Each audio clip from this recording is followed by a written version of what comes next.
Hello and welcome everyone to today's Real Training for Free. Nick Cavalanti here sitting in for Randy Franklin Smith. Today's topic is going to dive into the world of some of today's more popular and I would actually add in more effective cybersecurity frameworks.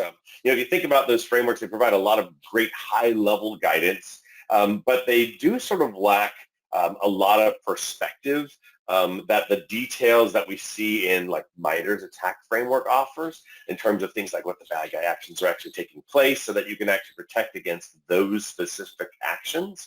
And so the challenge here, what we want to be able to do here today is to be able to bridge those two as, one's really kind of general and one is just very, very specific. And so we're going to try to unpeel some of this a little bit and looking at how to best align those best practices and the certification type frameworks with actual attacks.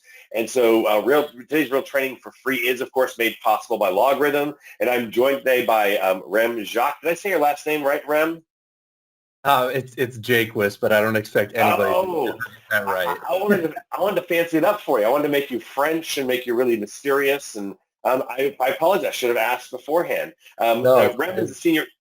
That's all right. Rem is Senior Engineer of Compliance Research over at LogRhythm. So Rem, welcome, and thanks for making today's Real Training for Free possible. Yeah, absolutely. Thanks. Happy to be here, everybody. I'm really excited. I think we have some good content for you here today. This is actually my my first webinar with UWS. So been a user for a while, but yeah, pretty excited and happy to be here.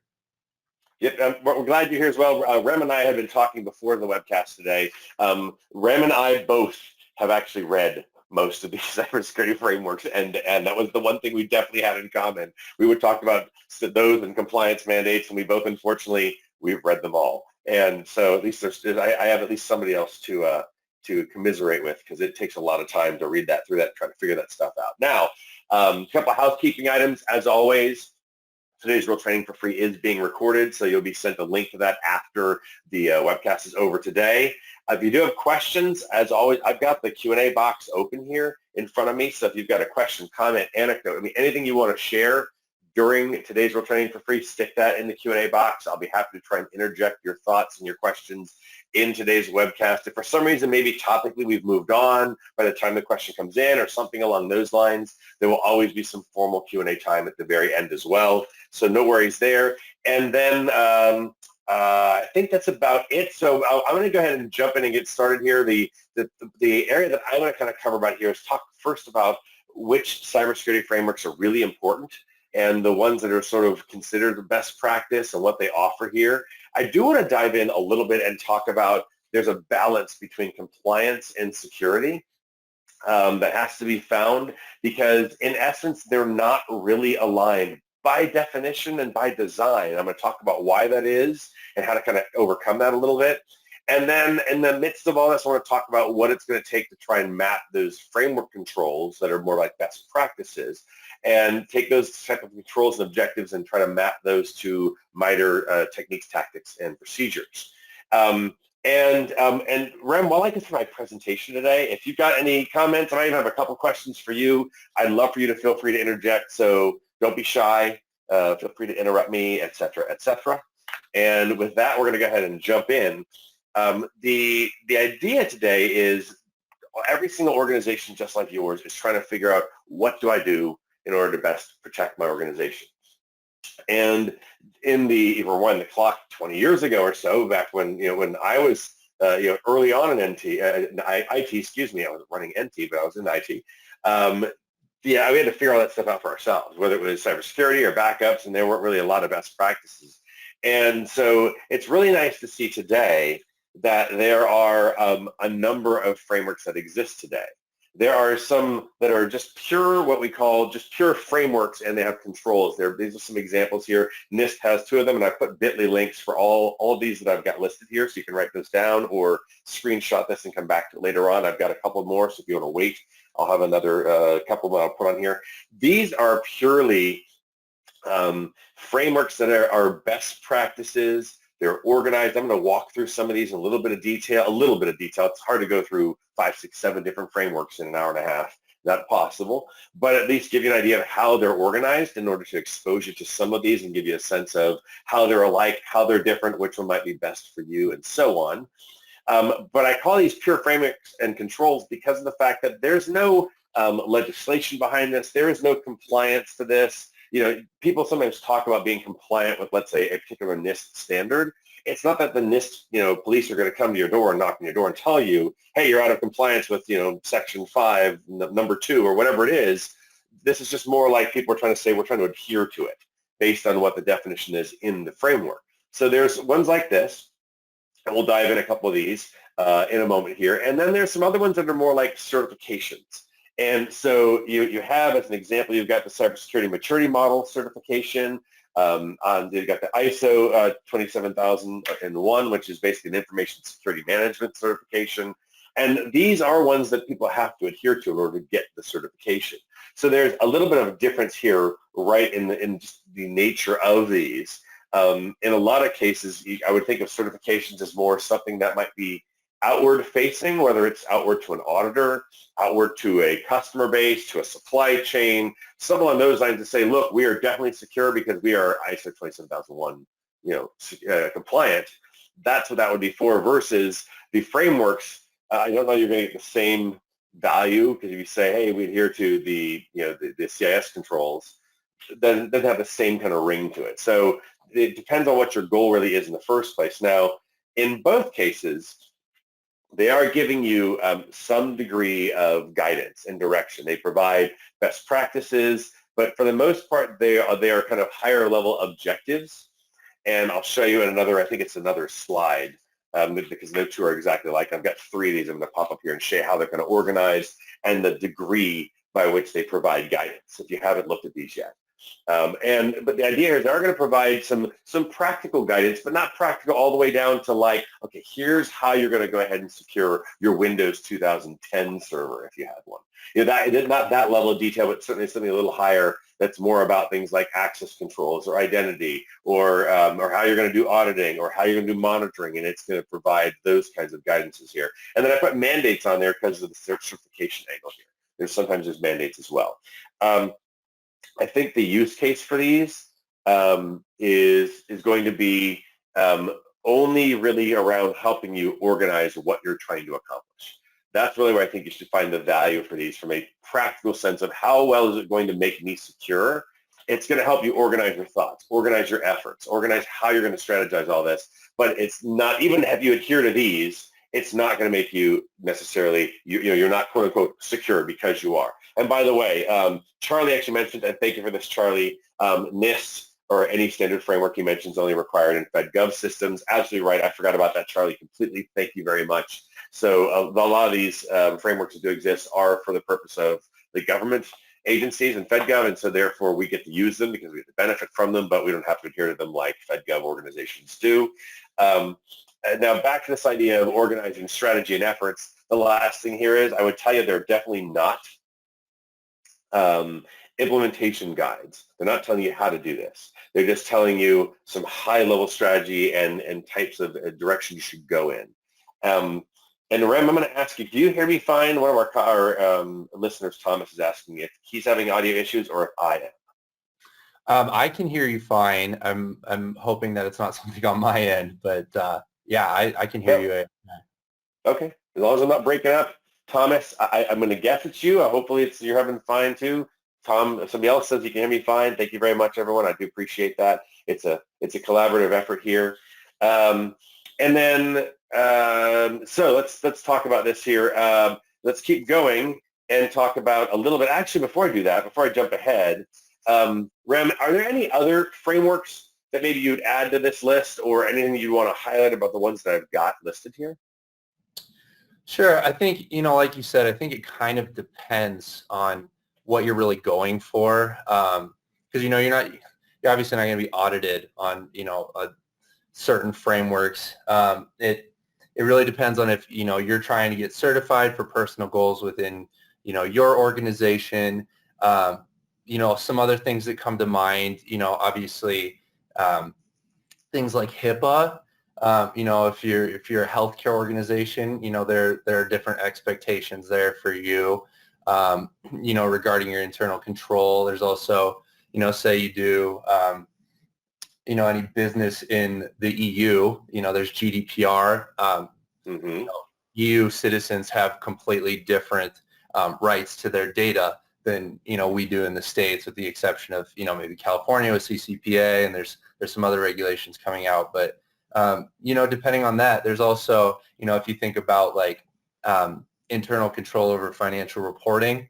So publicly traded companies, Sarbanes-Oxley is huge, and in the past few years we've seen an increase in IT security related controls around financial reporting, and that may be getting at a different objective, but largely when you look at those controls and you look at the recommendations in CIS, ISO, NIST, it's largely the same. And then like CMMC is for like defense contractors, but it's built off NIST. So it really depends on what you're going for. But they all kind of get at the same thing at the end of the day. So it's a good point. And what's interesting about we're talking about true regulations like GDPR. They're talking in a lot of ways. I read the data security standards and some of the things like the right to be able to be forgotten and how that kind of gets implemented in terms of making sure systems are up and those kinds of things. Is the fact that they're really talking about outcomes more than anything. They're not talking about specifically necessarily how to implement security, but more so what the security outcomes should be. So I find that to be more of like, guidance in terms of what should this look like, but far less than like these frameworks, which are far more along the lines of here's what you should do. Would you agree? Yeah, I would definitely agree with that. Yeah. So Stephen mentions high trust. So that's another one, and that's obviously that I think that ties in with HIPAA, if I remember correctly. It's been a while since I had to look at that. So that's another one that he's mentioning as well. So there's a couple other ones here that people are thinking of. So that's good. And then there's a question Larry asked about CMMC requiring the NIST 800-171 update. And there is kind of an alignment of the two depending on what level of CMMC that you're implementing, because it comes in a couple of different certification levels. And some of it's more about like confidentiality and integrity, and then some of it is more about advanced persistent threats. And so I'm not familiar with the requirements, but I know that there's a bit of overlap between the two. Rem, have any commentary on that between those two frameworks? No, I think that's a good question. I don't know if I have any good specific commentary on that. Aside from the fact that it doesn't really surprise me since CMMC was built off of NIST. So. Yep, there's a company called Compliance Forge that does have, and if you do kind of a Google of like CMMC, NIST 800-171, that kind of thing, they've got this nice Excel spreadsheet that kind of is a cross-reference of the two, and that might be worth looking at. And I'll see if I can maybe slap that in the chat. If I have a chat here somewhere, which I'm not seeing, there's a chat. And up to the entire audience. There we go. So everyone can see that. That may be sort of helping a little bit along those lines. All right. So anyways, back to the presentation here. If you look at the certifications and the frameworks that are here, there's some overlap in how they get organized. I'm going to try and kind of exemplify that a little bit. But I really find that no two frameworks are perfectly identical. And so here's an example of NIST's cybersecurity framework. And so if you look at how they break it up, they start having functions. So functions of security, they break it into categories, subcategories, and then eventually what's kind of nice about the NIST cybersecurity framework is the informative references are referencing like everybody else's frameworks. It's almost like a central repository in a perfect world if it was perfect, but a central repository to point you to every other framework so that you don't have to try to cross-reference yourself. And then an example of what just one entry would look like is what you see up here, where you can see asset management. The function on the left is identify. The category is asset management, and they give you kind of a description. You've got some subcategories of different things, and I've got it cut off on purpose. I just wanted you to see that there are multiple subcategories under a given category. And then on the right, here's the informative references, and it might be a standard, it might be a certification, it might be just some other framework. In some cases, it might be outdated, and meaning it's just an older one, but it's still there because it's still a good informative reference. It's not designed, again, the NIST cybersecurity framework is not designed for you, to necessarily comply with, again, unless FedGov kind of a thing, but these other ones here may or may not apply to your organization, so they're more references. Another example here, looking at CMMC. So in this case, if you look at, they have domains, and then the domains get broken down into kind of two parts. The first part is there are 5 levels of processes, and that the levels have to do with how mature you are. And then, because again, remember, this is a cybersecurity maturity model certification. And then the practical stuff is the capabilities. And they have one or more capabilities per each of the 5 levels, and then the practices are the very practical thing you do that, again, span the 5 levels. So this is a very different kind of framework, because this is really trying to both get you in the process standpoint, thinking about, well, I should actually say this the other way around, I think. If you look at the capabilities and practices standpoint, here's what you should be doing, but then you put it in the context of the processes, and it's more about here's how those capabilities and those practices are going to change as you become more mature in your model. And then just an example here of one of their practices. This is for access control, and if you look at this is very generic. I think, limit information system access to authorized users, processes, acting, and so on and so forth. And this is very high level. This is something where it's not telling you exactly how to do it, because remember, with the framework, this isn't going to be platform specific, technology specific, vendor specific.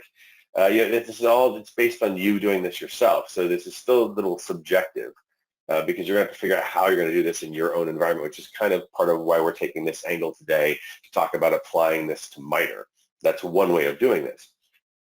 And then the last one here, NIST 800-71, this is more of just a listing of different areas of focus, and then very specific guidance. And so I just put the guidance types. They don't really have the same kind of organization as this. And you see here, like, limit system access to authorized users and so on, and then there's a bit of discussion around it.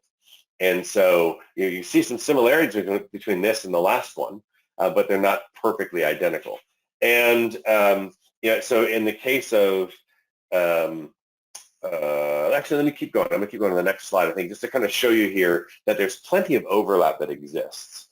And I try to do this visually in a way that makes sense. I'm going to kind of try to highlight a couple of these. So you can see, like, for example, access control on the left. Oh, by the way, on the left is CMMC. On the right is the CIS controls version 8. And you can see, like, there's access control as I'll call it a discipline, a domain, an area of focus, whatever you want to call it, depends on the particular framework. And they're the same thing in the CIS controls. And then moving over for asset management, well, over on the right, we've got the inventory and control of assets. And you see whether it's going to be enterprise systems and so on. I've got my go to webinar control panel on the way here. Enterprise assets or software assets. There we go. That's better to see the entire slide. Continuing on here for a second here, I've got, like, auditing and accountability that loosely ties over to audit log management. Awareness and training, you see security awareness training on the right. Configuration management on the left. Up at number 4, secure configuration of enterprise assets, and there's some missing on the rest of that on the CIS controls. Identification and authentication. I was about to say authentication. I was going to make up a word there. That was weird. Authentication, I said it right. That loosely ties over to account management over number 5 in the CIS controls. Incident response on the left. Number 17 at the bottom, incident response management. Recovery as well on the left. You see data recovery, number 11 on the right. And do I have them all? I think that's all of them. I don't want to go ahead and slide yet. I don't want to go ahead and slide, so I'll stay here. And the thing that I want to point out, you notice, first off, these don't perfectly align. They're not going. There's lots of overlap, but there's lots of where they don't overlap, and I think that's actually good. And the reason why I think that it's good is because there's a different focus for each one of these. So if you take on the left, looking at CMMC, this is, sometimes these get called domains, categories, subcategories, implementation groups, just depends on the framework in question. But on the left, it's more about areas of focus, I think, more than anything. These are sort of, these are areas that you have to work about physical protection, you have to worry about media protection, configuration management, so on, versus on the right, on the CIS controls, this feels a little more about something you're actively about to go do, like continuous vulnerability management. You're going to go do that, or you're going to be doing a data recovery, or you're doing network monitoring and defense. This feels more like, it's sort of like noun on the left and verb on the right, so to speak. Rem, just real quick, I want to get your input on this. Obviously there's some overlap and some disparity to these things. Why do you think that exists? I know they're obviously generally trying to solve the same problem, but why do you think there's both overlap and some disparity as you look across these different frameworks? Sure. I think you really kind of hit it on the head, honestly, in that, most of these frameworks are, they're agnostic to, technology, first of all. And Charlie in our questions here raised a really good point about NIST and other frameworks are kind of like security 101, right? They're a guide and help you sort of create a game plan or a checklist for foundational security and help you reduce risk that you might not be able to foresee. They'll never get rid of it, but it's a good baseline, especially with CIS.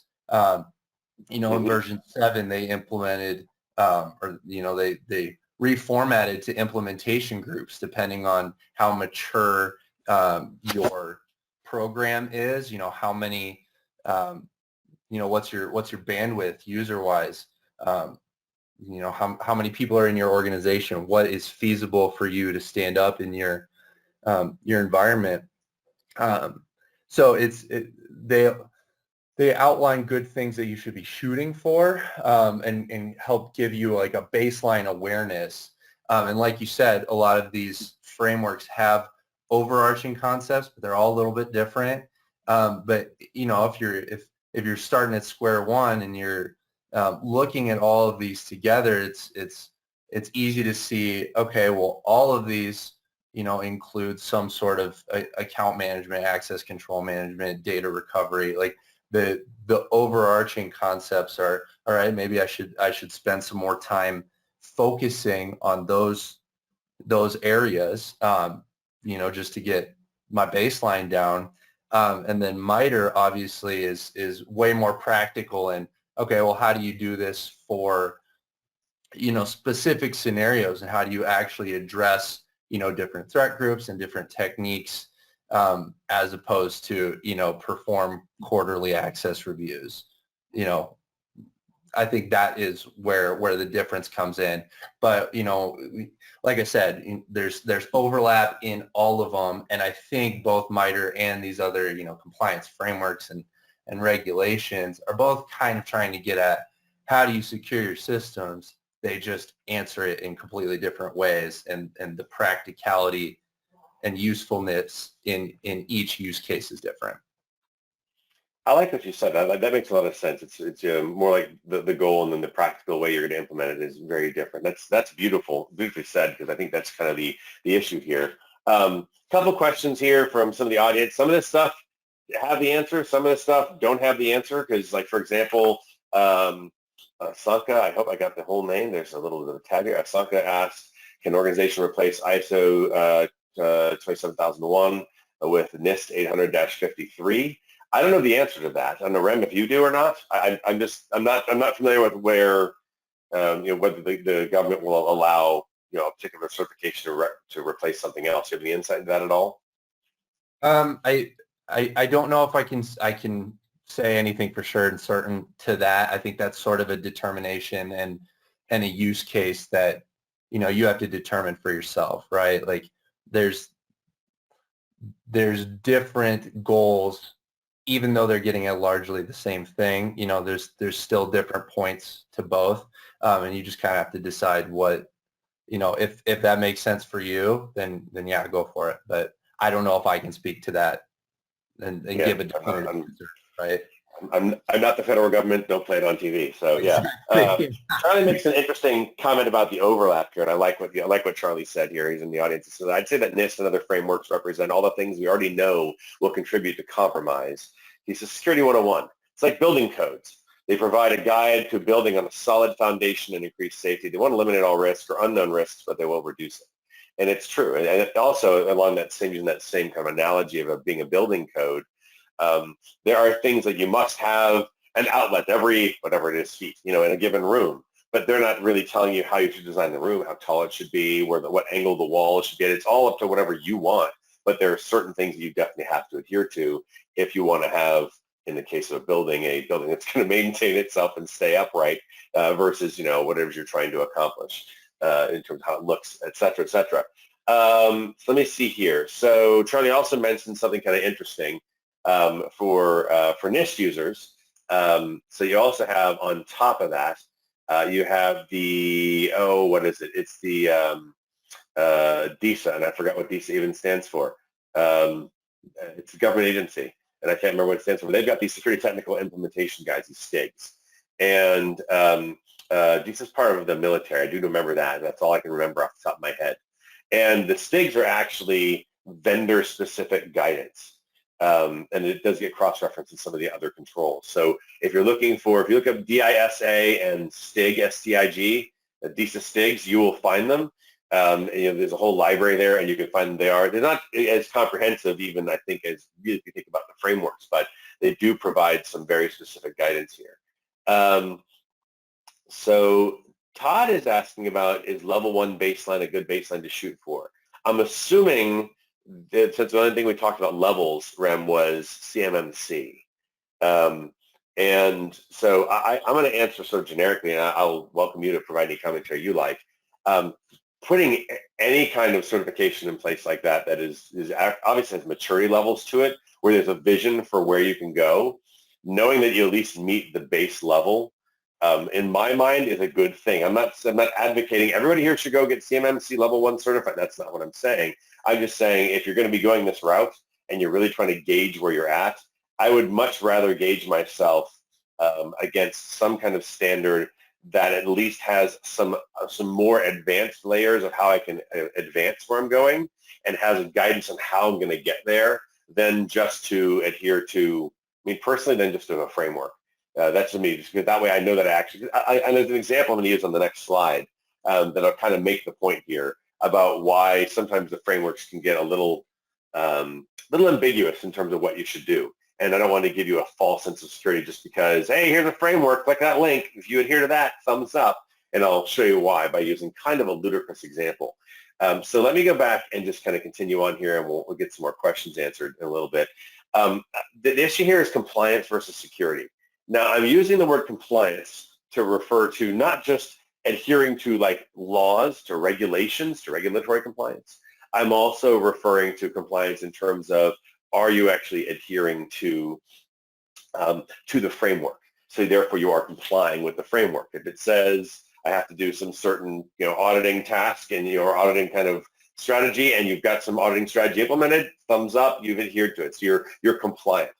And the problem here is that the frameworks, even if it's the certifications, doesn't matter. All the frameworks that we've talked about today, anyone that's been mentioned by the audience that we've shown on a slide, those are all binary.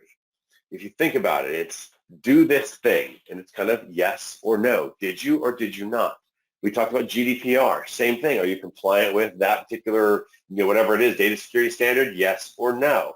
The challenge here is that security is fluid. It is something that is constantly changing. It's easy to say I'm compliant. I have done the thing that the compliance mandate or the framework states that I must do, and yet the bad guys still get in because you haven't changed your security to basically mitigate, to prevent, to remediate, to something involved with the actions of the bad guys. And so this is where they don't align. And so I think the reality here is you have to think about, and I showed you some examples 2 slides ago, where those frameworks are providing really high-level objectives more than they are providing you really tactical guidance. And I think that really when you think about this, and Rem, you kind of touched on this a little bit, I think that the implementation should be more like this. You start with the business objectives, and then you take the technical objectives. That's like the framework.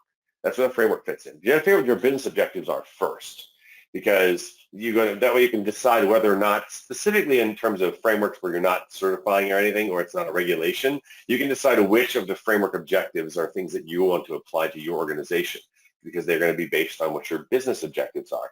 And then you take a look at current attack TTPs and figure out what are the bad guys doing in order to figure out how do I thwart that. And I'll give you just a simple example here.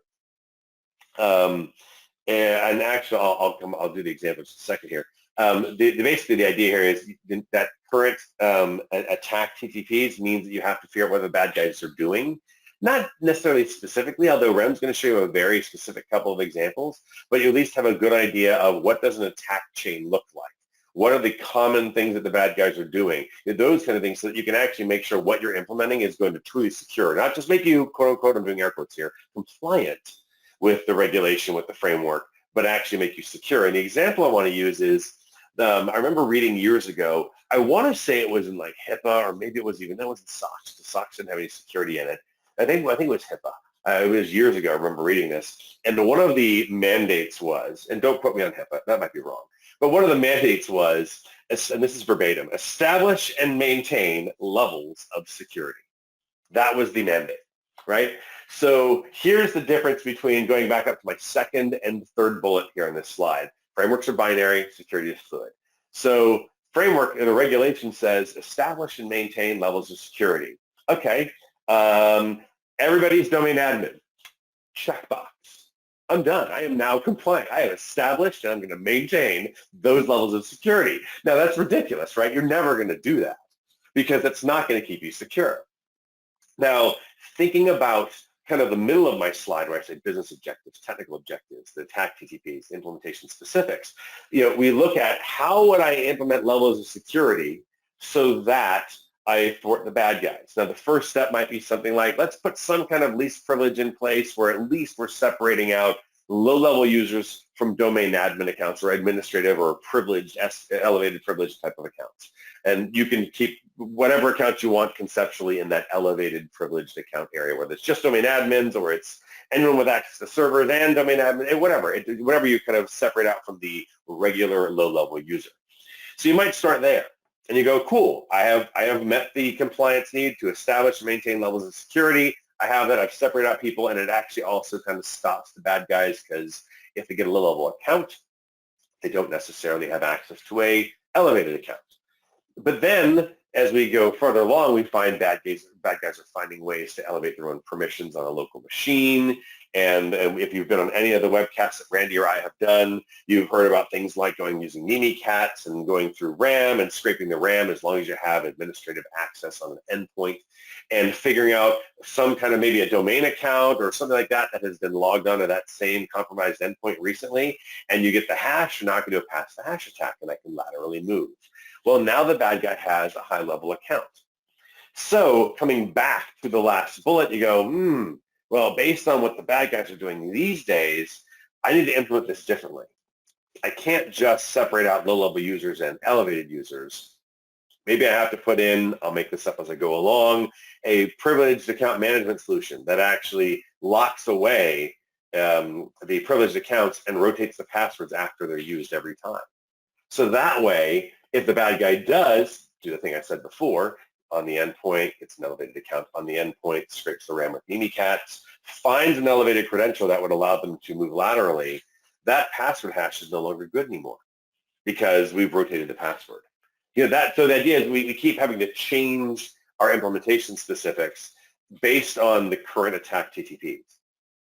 So I think going back to sort of my third to the last bullet, the specific implementation here, this one, if I can move it, this guy, right, does that work? That doesn't work. I thought I had a pen there. I was going to show you with I was trying to do what Randy does. Randy uses a pen. There we go, pen, this guy right here. You start with the business objectives and the TTPs, and this stuff is all great in sort of academic in nature, And it's when you get over to here is where this really starts getting practical in use. So Rem, how do you see the TTPs being used when establishing the strategy, the implementation specifics? I mean, what's your take on the stuff that I've talked about, and how do you normally think about it? Yeah, I think you've hit a lot of good points here. One thing that I do want to answer really quick. We had a question from Larry about, is there a COSO to NIST or CIS V8 mapping?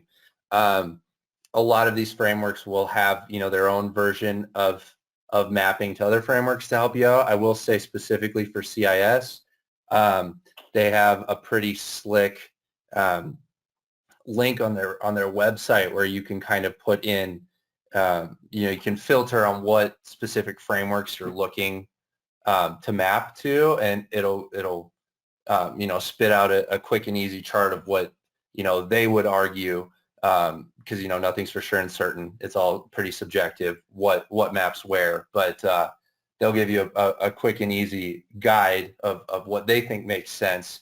V8 just got released, so I think they're still working on some of that mapping. Last I checked, they had a few, but I know for like version 7, which CIS is still saying is entirely usable if you're not ready to implement version 8.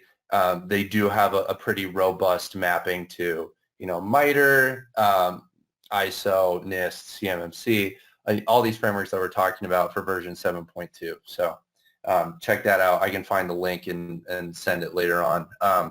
But like we're talking about here, this is a line of objectives, right? And there's a few different groups that are probably involved, from your SOC team to your internal audit, your external audit, your risk and compliance. There's a lot of different people that have a hand and a say in figuring this out. And I think a tone at the top is kind of really important. I've spent most of my career in a compliance sort of role, compliance research, that kind of thing. But I work a lot with security teams, and it's easy for everybody to get siloed and focused on their own objectives. And that's kind of really the point that I think we want to hit home with this presentation today, is that there's, in having your teams communicate and understand the importance of where everything fits in, you are inadvertently setting yourself up for success from a security perspective and from a regulatory reporting perspective. So you're hitting all these objectives. So that would be my high-level thoughts without talking your ear off here. No, this is really good. That's the whole point of talking about this. I mean, there's lots of questions that are coming in, and I'm going to somewhat generalize some of these, and it's sort of, what about this certification, or does this one replace that one? And there's a lot of real specifics about each of these. And I think, for example, Samir asked about COBIT 5, which is ISACA's framework. And where does it fit into all this? It's another framework that provides you, with IT governance. And so it's, I don't know if it's necessarily the same as some of these cybersecurity frameworks that are that specific. This is about effective governance, which does have some issues, does cover some issues around cybersecurity, but it's not necessarily a cybersecurity framework in the same way that we're thinking about some of the other ones we've talked about. So that would be the only thing. I mean, they have a cyber audit certification. There's an IT risk fundamentals certification. Those are a little bit different, but Yep. So there's some other ones that come into play. But I'm just sort of generalizing here. And then in some cases, we're kind of leaning over to like where people are getting certifications as opposed to certificates. But so there's lots of different controls in here. And I think the real trick is for those of you that are asking about that, is this is really about trying to, actually, I'll tell you what, I'm going to read, it's funny, Charlie, I commented to Charlie, he's on fire today. He's got like all these great comments. And Charlie says, in practice, at least with DoD and FedGov, and I think this actually applies to everything we're talking about today. And he's talking about NIST specifically, but I think this applies to all the frameworks. He says NIST is definitely not applied in a binary manner. They're tech agnostics. They're always trying to make sure you're actually doing something meaningful with respect to the security of the systems and data with the chosen tech solution. And I think that's the overarching goal here of what we're trying to accomplish, that last part. You're actually doing something meaningful. And these frameworks, again, help you organize how you're going to do that. They aren't I would say it this way, they aren't the answer necessarily, meaning they're not, if you do that, you're secure. I've kind of implied that already. They are the path to doing, like I think what Charlie said, I love that, doing something meaningful that has to do with the security of your systems. So Rem, any other thoughts before we continue on? No, I think I'm good there. All right, cool. So we're going to do this. Is I'm going to pass things over to Rem in just a second here, and Rem's going to take us a step further and actually look at taking some of the MITRE TTPs that he's got prepared and kind of align those back to some of the framework, very specific framework recommendations, best practices, and so on, so you can see kind of the path of how you're going to go from sort of generic guidance to specific implementation using the context and the color of a MITRE TTP or two. So with that, I'm going to make you presenter, Rem.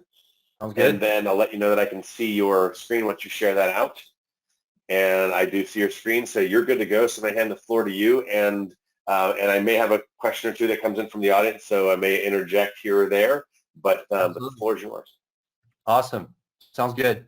Well, again, I appreciate it, everybody. Like I said, this is, my first time doing a webinar here, but I'm really excited about this content and, the discussions that we've had so far. So I'm hoping that we can continue that here.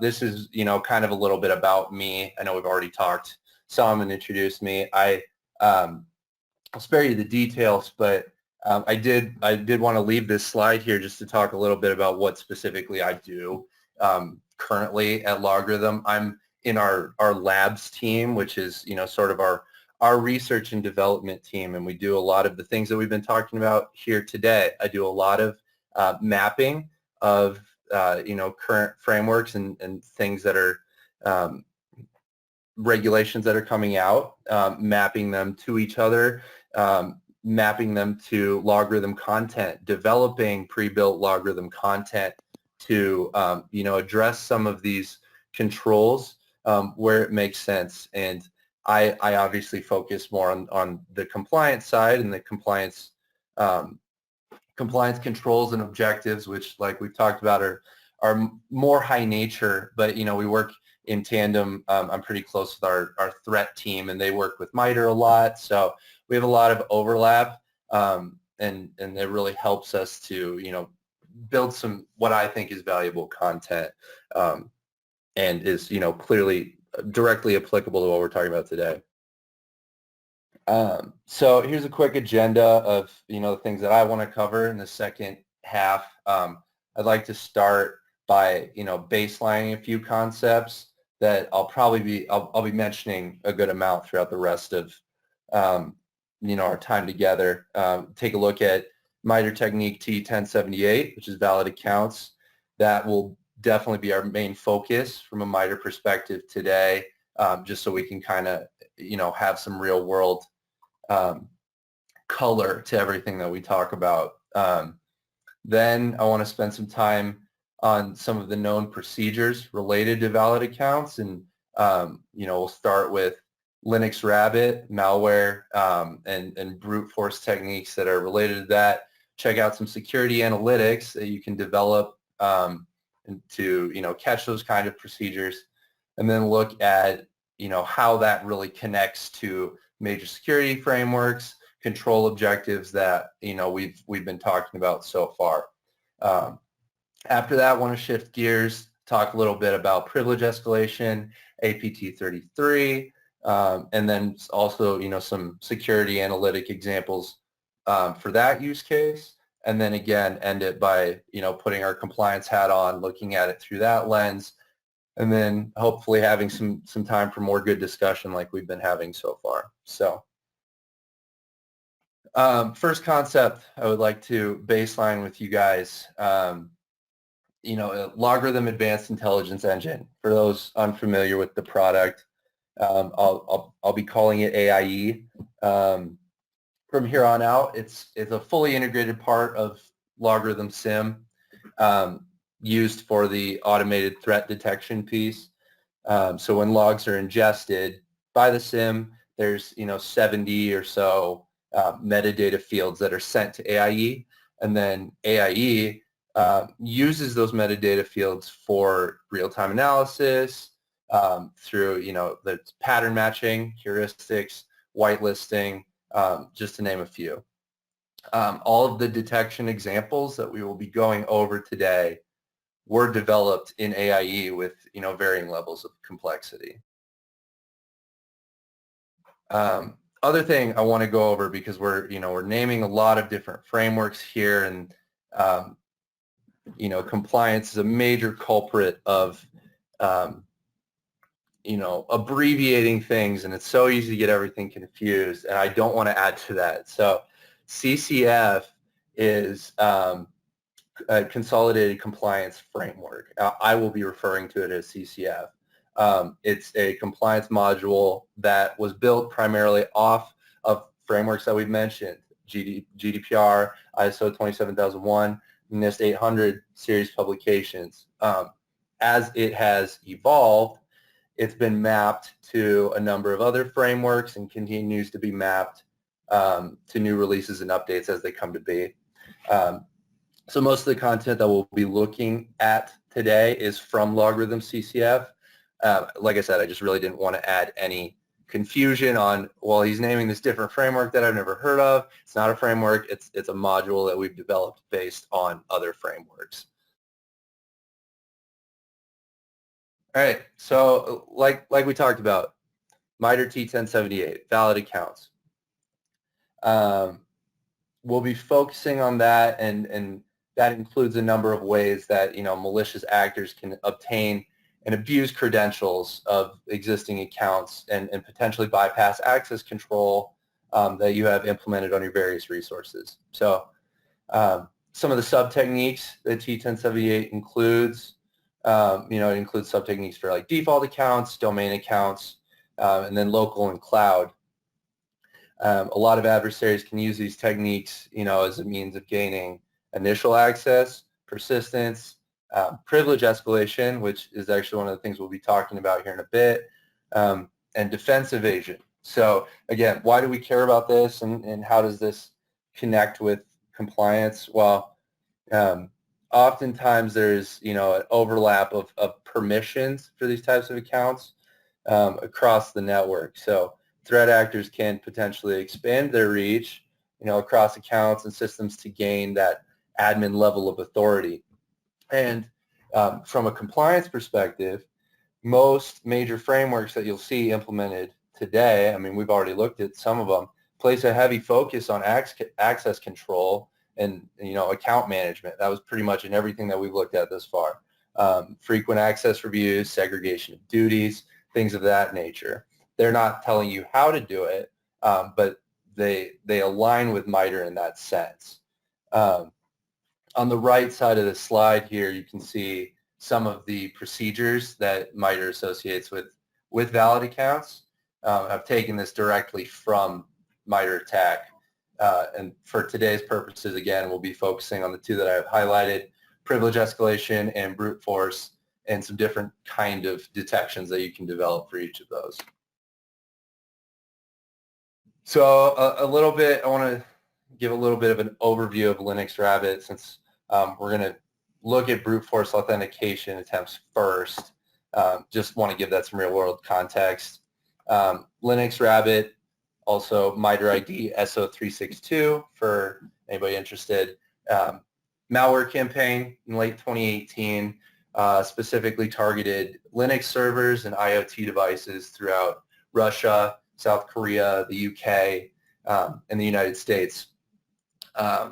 The goal of the malware campaign, from my understanding, is installing cryptocurrency miners on different devices and servers. As far as threat actors, to my knowledge, whatever threat actors that initiated the campaign aren't known, but the malware itself is, 4 main components or functions to it. First is establish a connection to a command and control server, C2 server, set up persistence, and then once the malware knows that port 22 is open and SSH service is running on it, it'll attempt to brute force secure shell passwords so that, it has the intent of ultimately installing that cryptocurrency miner onto the server. So there's obviously, we just covered a few steps there. For the sake of time today, and so we can have a good conversation, I want to focus just on the brute force piece. So now I'm going to show you, a couple of analytics that you can develop to monitor possible brute force authentication behavior in your environment. So this slide here shows the GUI interface of rule development and an example I've developed within LogRhythm called CCF, Excessive Brute Force Authentication. LogRhythm analytics are built on what are called rule blocks, which you can see here, examples of different kinds of rule blocks on the left side, the construction of the rule itself in the center, and then the actual rule summary or criteria that I use to create the analytic on the right side. This has 2 parts, which is illustrated by the 2 different blocks. First part is we want to monitor for excessive authentication failure activity, or those potential attempts to gain credential access. So the first rule that we're looking at here is doing just that. The criteria on the right is specifically for this first rule block.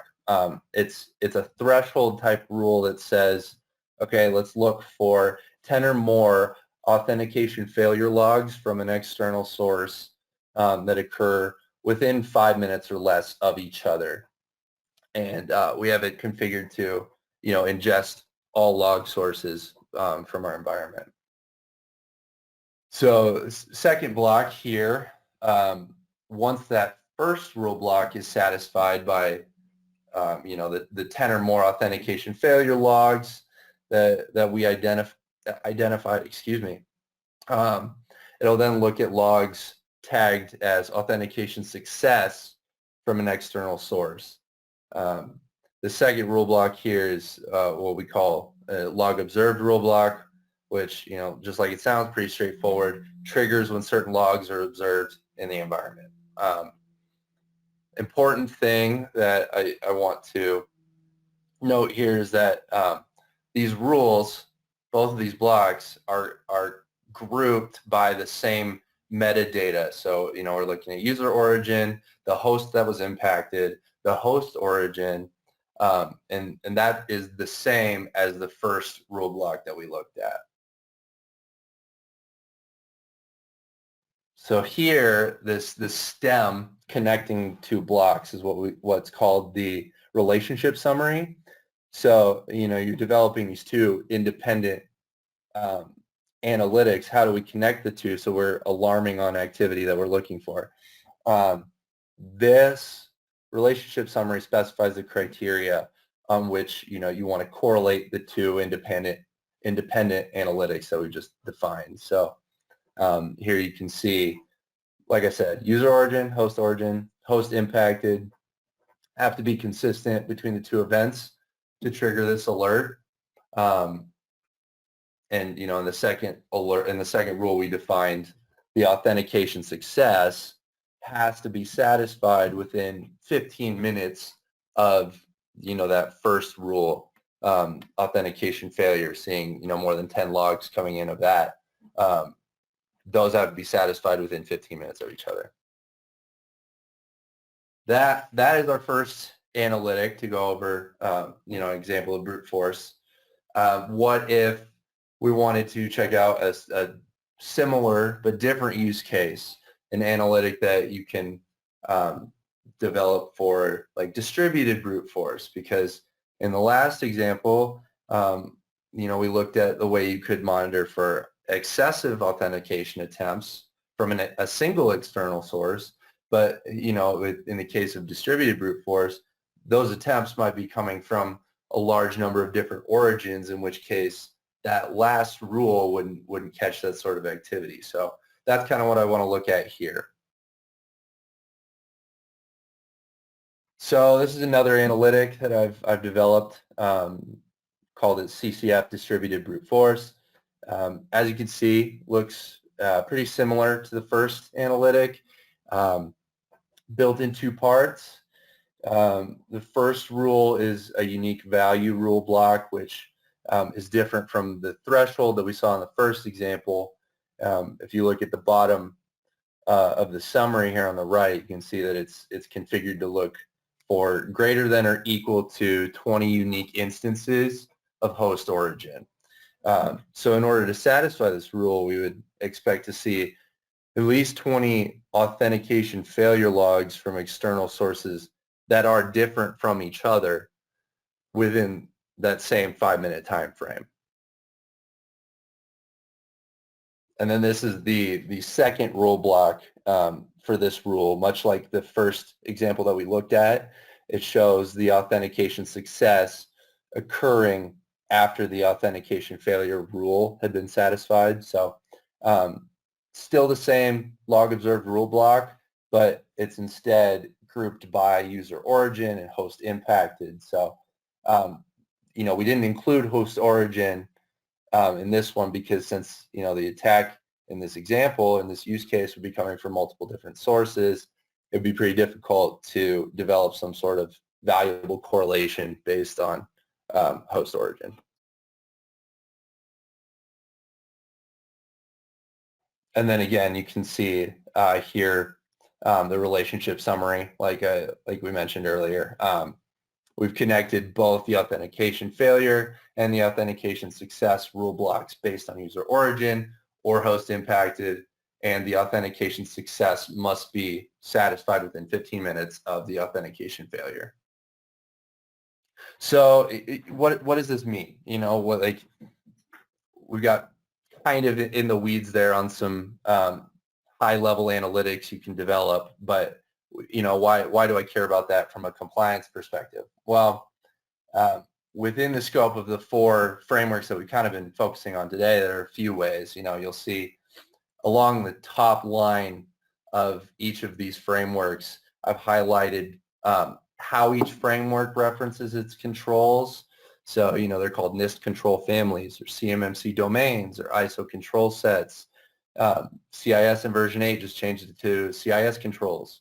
But the interesting thing you'll see beyond that is, there are similarities in the control domains across frameworks, like we've talked about. Each one has a little bit of its own nuance, which is good because what's the point of having 20 different frameworks if they're all getting into exactly the same thing?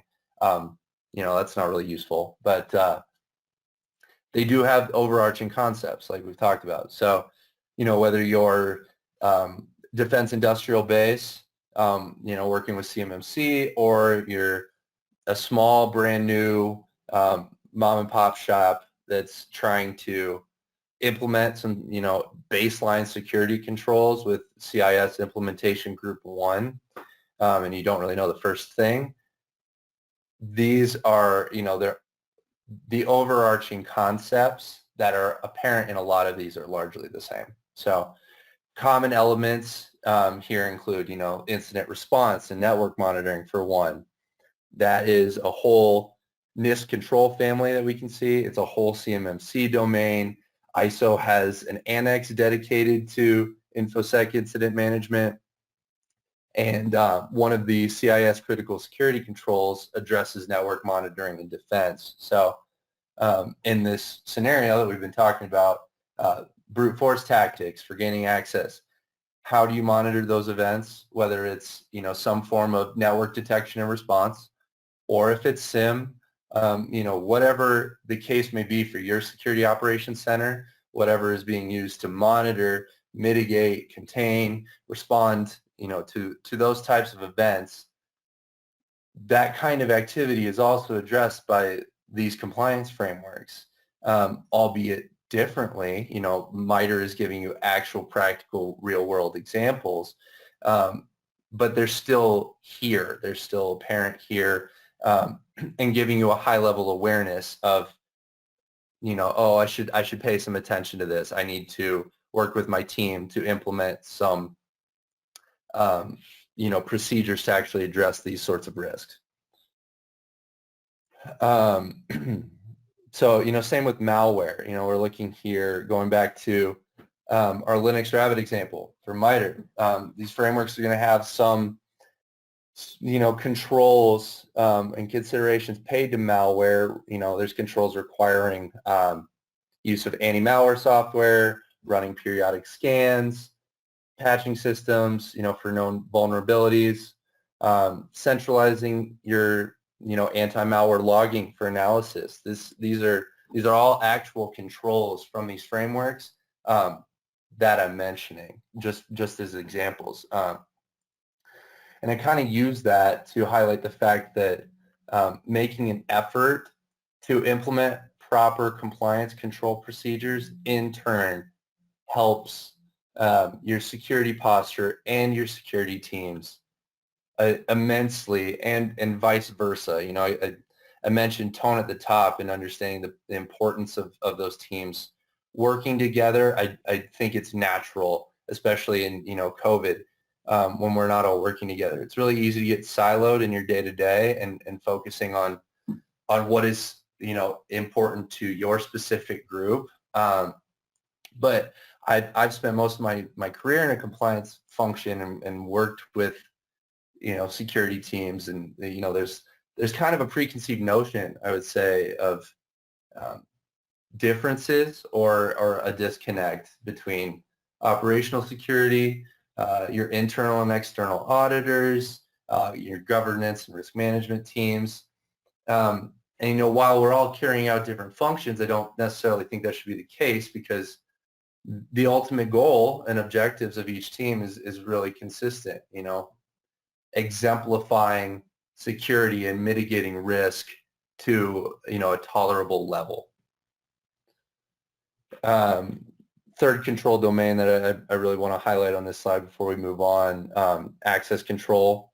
We're going to get into this one a little bit more later on, but just want to introduce it here because it's applicable to both use cases that we're talking about, and such a big part of really every framework that you're likely to see. We've been talking about, MITRE, valid accounts, and how you keep those accounts secure.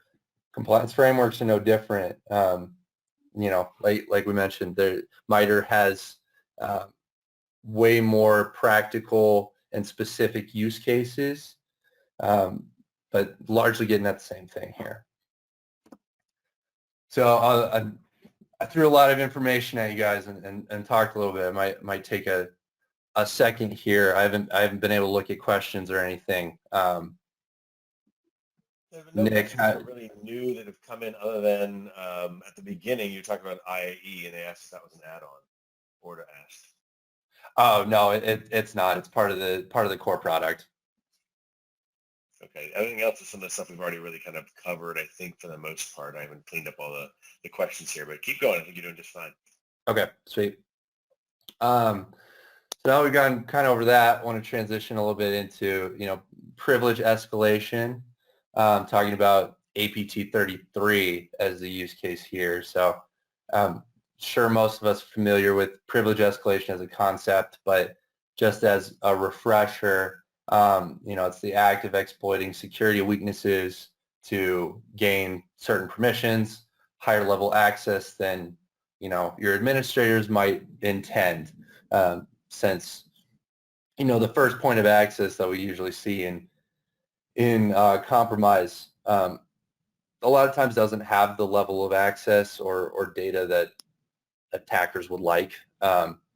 So they can either, attempt to escalate privileges horizontally, taking over, another account and misusing legitimate privileges granted to that user, or attempt to escalate privileges vertically, attempting to, gain access to administrative permissions from a regular user account. And, that typically requires a little more sophistication. So a little bit about APT 33, MITRE ID G0064. Who are they? Suspected Iranian threat group. They've been active since, to my knowledge, around 2013. Known to target a number of industries and geographically diverse organizations, but history has shown that they particularly like to focus on organizations in aerospace and energy sectors as well as aviation. So that means there's probably a good chance that they're a nation-state threat group focusing on attacks in areas that can yield strategic intelligence for the purpose of benefiting a government or military sponsor. And, some of the reasons that's probably the case is Iranian-related DNS name servers and hacktivist tools they've been known for. Also the fact that their malware actually contains Farsi language artifacts. It's also kind of possible that with their focus on aviation, they have a desire to, gather information on regional military aviation capabilities so that they can improve their own aviation sector. As far as, geographic areas of interest, you can see here, consistent victim profile according to FireEye. They primarily operate in the Middle East. Saudi Arabia is a big one, South Korea, and the United States. So they have a pretty consistent attacker profile also. They use repeated tactics. They like to compromise infrastructure first so that they can carry out their phishing campaigns. They do like initially compromising through phishing, but they're not against brute force. They'll use brute force if they like their chances and it's single factor. They're not afraid to knock at the door. So they love their custom backdoors. Lateral movement's a big one. They also, like to compromise multiple accounts and maintain access to your network. So specifically here, I'd like to call it this CVE 2017 11774 exploit they've been known for. It allows them to execute arbitrary commands in Microsoft Outlook, for example, just due to how Office handles objects in memory. But in order to carry out that attack, they need valid credentials, which they can then use to compromise other accounts and move up the ladder. So now that we've kind of discussed our use case and the tactic, let's get into some of the analytics that you can develop for this kind of activity. I've included here today 2 of them. Both get at privilege escalation in different ways. The first one that we'll look at is for monitoring Windows run as escalation specifically. Windows run as, for anybody unfamiliar, commands similar to Unix commands like sudo and su, allows a user to run specific tools and programs under a different username than what they're currently logged in as. So here we can see the rule criteria I've used to create this analytic. This analytic, I would say, is probably the most specific or granular that we've looked at today, because it's also, for a pretty specific type of activity. You can see the primary criteria. I've included 2 fields. The first is looking at, logs for vendor message ID 4648, which identifies Windows log event ID 4648, which tracks users running programs using alternate credentials like through Windows run as or other options. And the second part is user origin is not CCF privileged accounts. I included because for the sake of this rule, I want to monitor normal accounts that are trying to execute run as, since theoretically, you might expect your admin accounts to be doing that to some degree. If you wanted to monitor all accounts executing run as, you could, theoretically just remove that that list filter in the primary criteria. For similar reasons, I also added a couple exclude filters here. You can see below. The first one excludes any computer accounts as user origins, and the second one excludes the LogRhythm job manager because it has a few functions like AD enumeration that requires the job manager to use someone else's credentials. So, I'm tailoring it to my environment to avoid false positives, so I can still use it for valuable information. So this last one that we're going to go over, a little bit different, but I think it's a good juxtaposition for the use case, since that last rule is specific to Windows. It would help you detect anytime run as was used, but what if you wanted to monitor privilege escalation activity in a more agnostic manner within your environment? That is kind of what I'm hoping to get out here. It's a more general type of use case that we're going to look at. So I call this rule CCF, privilege escalation after attack. Pretty self-explanatory in the name, honestly. Two-part analytic, like a lot of the ones we've looked at. First looks for any logs with a classification of compromise, attack, or malware, and then looks at any logs classified as account created, access granted, or account modified that impact the same host within 30 minutes of the attack rule criteria being satisfied. So some things I'd like to highlight here. A few of these analytics that we've gone over today use classifications as the primary criteria. The way LogRhythm works is when data is parsed, classification is one of the highest level fields, and each classification includes different what are called common events and other more specific fields depending on how the metadata is parsed. So I'd say to emphasize this analytic and most of the others that we've looked at today, they're developed at a high level because we're looking at them through a compliance lens as opposed to specifically MITRE. So it'll likely catch a lot of different activity, but maybe that doesn't work for your environment. Maybe it does. Maybe you only want to focus on one or more specific metadata fields and activity. That's a determination that you need to make for your organization. And also on the compliance side, that's predicated on the controls in question that you're trying to address and what sort of audit trail you're trying to review and effectively, communicate with auditors. And then here is just the relationship summary between the two for anybody that's interested in looking at it. Like I said in the last slide, two sets of criteria are linked here by host impacted and have to be satisfied within 30 minutes of each other. So let's step back and look at this through, specifically a compliance lens again. I've pulled back up our 4 frameworks that we've looked at today, now outline some of the specific controls in each that I think are applicable to this privilege escalation technique.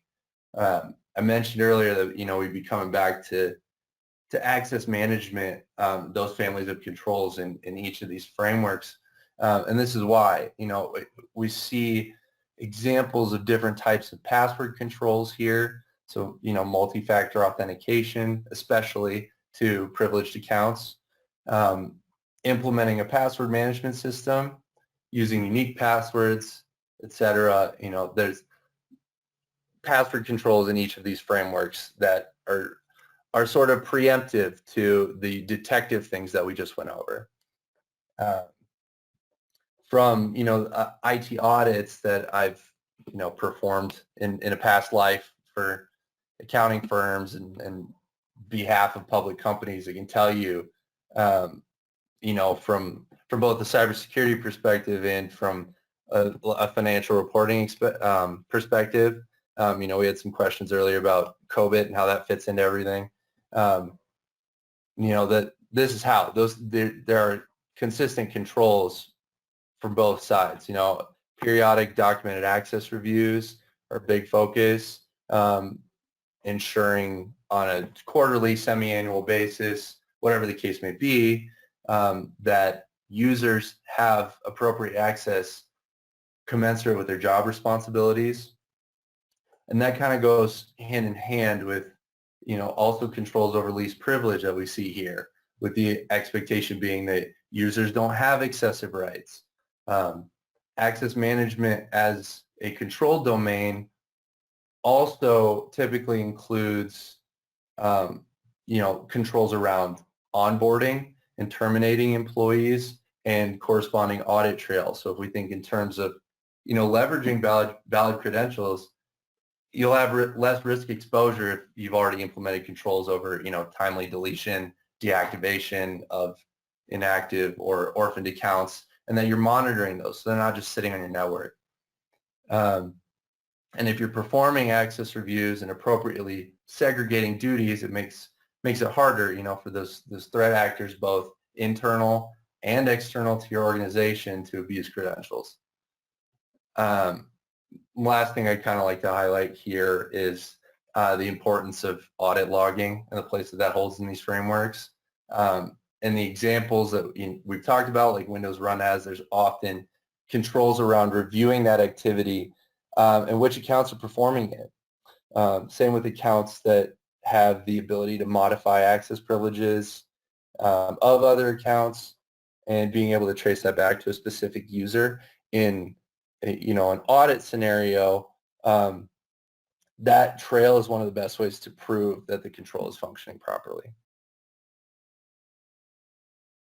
With that, I would like to say thank you. I will stop gabbing at you guys now, but I really appreciate it, and hope that there's, hope that we can have some good discussion on this, and I hope that you guys found this content valuable. So I'll hand it back over to you, Nick.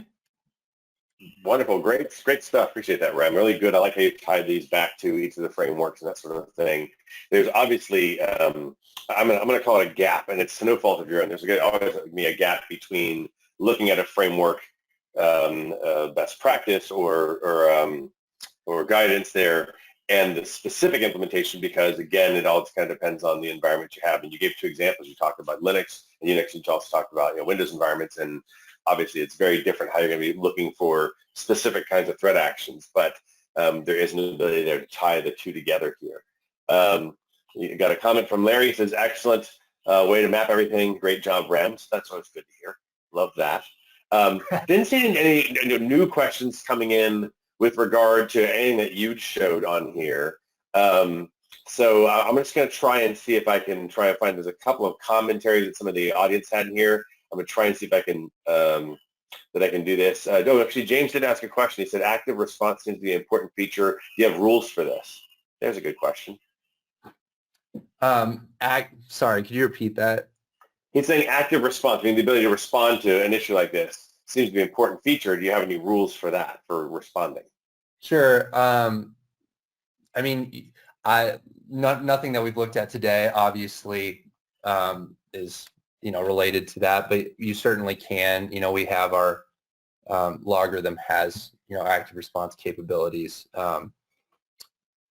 but no, nothing that we've looked at here today obviously fits that.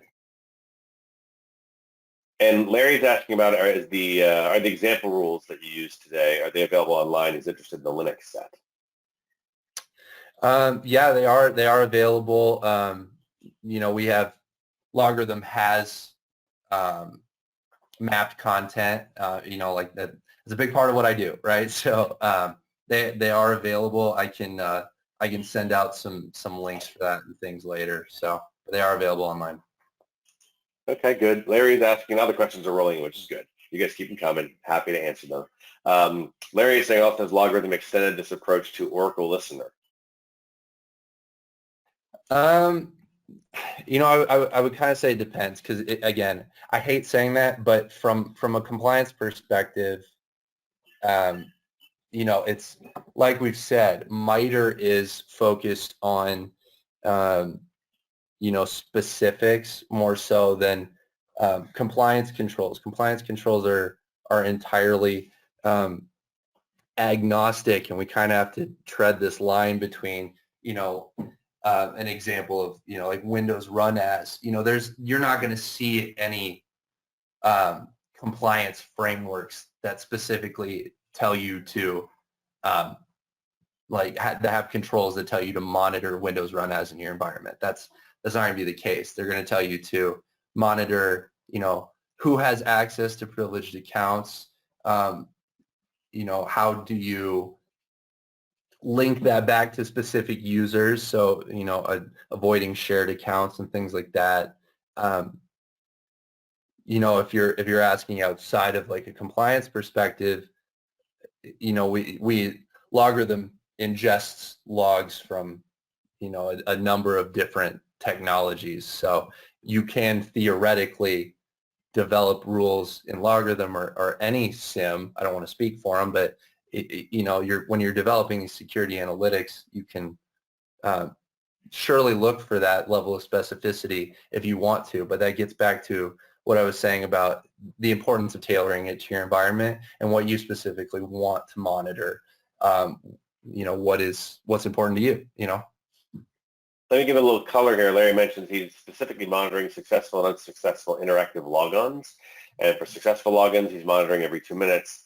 What are the still active sessions to the Oracle backend, if that helps at all? Yeah, I mean, off the top of my head, I don't know what the criteria would look like, but the way that those logs are parsed, with the regex and everything, that will, they appear as like authentication failure, authentication success logs. Forgive me, Larry, I forget what you said, but it would alert in a vendor agnostic manner theoretically. If you didn't want it to, then you could certainly filter for that. All right, good stuff here. If there's anything else that's come in here. So the couple of just some commentary from the audience. You guys put so much in here, and I want to make sure that you're sort of represented here as best I can. Let's see, a couple of you came to my aid, Defense Information Security Agency. Thank you. There's too many TLAs, and what would that be, an FLA, a 4-letter acronym? There's just too many. I don't know. So a couple of you, thank you very much. I appreciate you guys coming to my aid. Even I have, a slip of the mind every once in a while. I can't remember everything on here. So a question here, George came in. He said, for the part about doing like business objectives, the technical objectives, he says, how do you identify that in a centralized IT shop supporting 5 different departments in local government? I mean, this is, obviously, I'm talking about it in concept. And that does become really tight. He says, we don't have any segmentation of IT operations by business department. Each department has their own unique mission statement. And that's thanks for the webinar. So that's a really good question, George, because in essence, it almost sounds like if you've got centralized IT, but you've got 5 different departments, and then you're saying that each department has their own unique mission statement, which means there's a really, I'm going to try and put some words in your mouth. It sounds like there's a sort of it's maybe shared technologies, but if they have their own mission statement, they may have their own different business objectives of what they're trying to protect and so on. And so therefore, for example, I'm just going to make up a very simple example. Let's just take a file server, just the simplest type of technology we can think of that we would use. They all might share the same file server, and yet they might have different needs from a business standpoint and therefore different technical requirements. And then moving that forward to what I'm actually looking for, that becomes kind of problematic. So the 2 things that come to mind off the top of my head, and Rem, love for you to comment as well. 2 things that come to mind would be, first off, looking at what is common for all of them, and then what is unique for all of them. And in my head, I'm doing this all kind of visually in my head. I'm seeing kind of 3 lines, kind of a middle line across, going left to right. So imagine that middle line. That's all the common stuff. And the going across is like vertically is all the different segments of things like account control and endpoints and looking for this kind of protective layer and whatever. Just kind of, I'm looking across all the stuff that's common. And then the stuff that are the outliers are like above and below somewhere. Like maybe there's a couple people that have a little more secure environments that's above. And then some people go, oh, we really don't care about that security. We're fine with just this lower level of security that's lower. That would be the first part. And the second part would be, then you probably have to have a conversation with the entire business as a whole and say, all right, how do we want to handle these sort of outliers? The middle stuff's easy. We'll all do that the same. The outliers hopefully aren't too many, but if the outliers are a lot, it's like, what do we do? Are we all going to agree and level up to the highest level of protection, which is like the really good obvious answer, right? Obviously not the easiest one to implement, but that's the best answer because no one wants to go to the least common denominator for security. That's not exactly the right way to approach this. But that's, I mean, I think really whenever I'm talking with clients about business objectives and technical objectives, it really does start with having that business objective part, having a conversation with the leadership going, okay, here's what we need to, here's what you want, you said you want to accomplish. Here's the technical, challenges to doing so. So what do you want to do? And you keep the conversation at a business level of how like you take those outliers that are where you need to be more secure than the common standard across those 5 different departments. You might say, if we don't do those, this is the impact on the business. Not this is, hey, we don't have email protection if we don't do it. They don't care about that stuff. But this is the impact on the business. We're more likely to get phishing attacks or whatever it is. I hope this helps. It's sort of conceptual. I'm thinking about this. But Charlie, what's your thoughts? So centralized IT, 5 different departments. It's a local government. No segmentation of IT operations. But each department has their own kind of unique mission statement. I'm assuming what it is like a city or something. And then there's the police department and there's the city hall and there's fire department or whatever. Any thoughts on how you might approach that? I mean, I think you kind of hit it on the head, honestly, with, business impact analysis, right? You have to determine for your, nobody knows your environment like you do. It's great to have a starting point, but you really have to develop for yourself. I mean, that tone at the top is really important, and a lot of times you'll get, like you said, these different groups have different business objectives, and what one group might say, oh, we need to mitigate this first, that might not be feasible when actually put into practice, and they might not be aware of that. So that's why it's important to start at that top level, really prioritize what you determine to be your biggest vulnerabilities or areas of risk, I should say, and then moving into, okay, well, is that the most feasible for us to address first, and then prioritize from there. No, great stuff here. So it looks like we're somewhat out of time. We've got like 2 minutes left at the bottom of the hour. There was some great commentary in here about things like even the New York Department of Financial Services. So they've got their own framework there for financial institutions. There was some really good feedback you guys had about inside the DoD and FedGov, NIST and that sort of thing. Some commentary even about the CIS controls and how some of you actually got a lot of it already implemented, and this is fantastic. And then some of you had some really good insight into things like implementing CMMC level 2 and a couple other levels as minimums and how they cross-reference with other certifications. So I apologize. This is almost like you guys in the audience were too good today. That is not to say please never do that again, but you guys had like lots and lots of really good commentary. So it's almost like I wish we could have a webinar just your commentary and almost allow you guys to have a conversation because it was fantastic. So really appreciate all the input today. Rem, thanks for a great conversation with me, and thank you for the presentation. Obviously, we got a little bit of great feedback from the audience. They liked how you kind of mapped everything together, and it was really good to see kind of the academic, if you will, the framework part being made practical with here's how you're going to go detect, a specific kind of threat action. So really appreciate your work today. Sure. Yeah, no, like I said, I'm happy to be part of it. And again, I'd like to reiterate, thank you so much for all the good questions. That generally does really help facilitate good conversation. So and keeps me on my toes. So thank you. Wonderful. Hey, thank you. And everyone, remember today's Real Training for Free was made possible by LogRhythm. So thanks to the rest of the folks at LogRhythm for sponsoring this training for free. Do appreciate them always. That's what makes this possible. So with that, we're going to conclude today's webcast. Thank you guys for your attention today, and we'll catch you on the next one.